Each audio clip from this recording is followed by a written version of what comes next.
Je suis chargée de production et de gestion des connaissances pour le projet BioDev 2030, qui est un projet mis en œuvre par le WWF France et l'UICN, l'Union internationale de conservation de la nature, qui est financé par l'AFD et qui est mis en œuvre depuis 2020 dans 15 pays.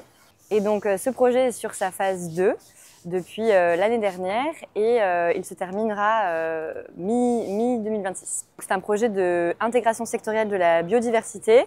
On appelle aussi ça le mainstreaming de la biodiversité, c'est-à-dire d'intégrer la biodiversité dans les secteurs économiques et productifs de ces 15 pays. Donc sur base d'un diagnostic scientifique qui a permis d'identifier les secteurs productifs les plus impactants pour la biodiversité en phase 1, on a décidé de cibler certains secteurs les plus impactants pour la biodiversité dans ces 15 pays.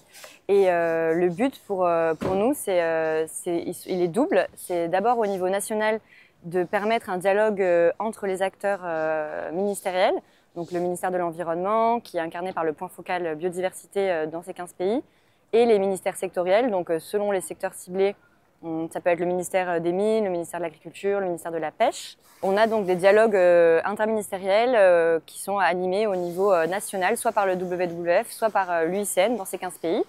Et le but est d'arriver à se mettre d'accord de manière consensuelle sur des réformes de politique publique qui permettent de mieux intégrer la biodiversité dans les politiques de ces pays, au niveau national donc. Et on a aussi un volet territorial où, pareil, à travers des ateliers de dialogue multi-acteurs qui intègrent également les communautés locales et le secteur privé et les organisations de la société civile, on a un dialogue aussi pour faire émerger un projet pilote territorial qui permettrait de concrétiser ces changements de pratiques productives au niveau local.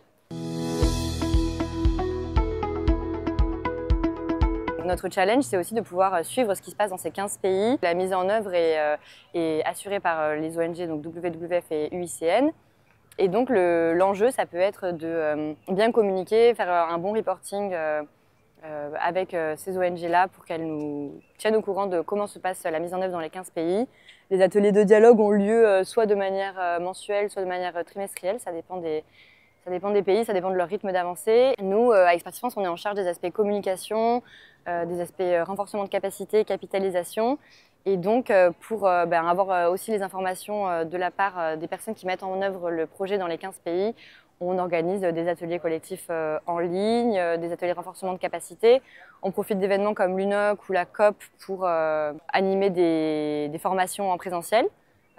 Qui permettent quand même de faire bien avancer le projet parce que quand on se voit les 15 pays ensemble en présentiel, c'est quand même plus efficace. Et on essaie d'assurer une communication institutionnelle homogène à travers les 15 pays, mais c'est pas toujours facile, mais on essaie de faire remonter les messages aussi. On a une page LinkedIn BioDev qui communique sur toutes les avancées dans les 15 pays de manière centralisée.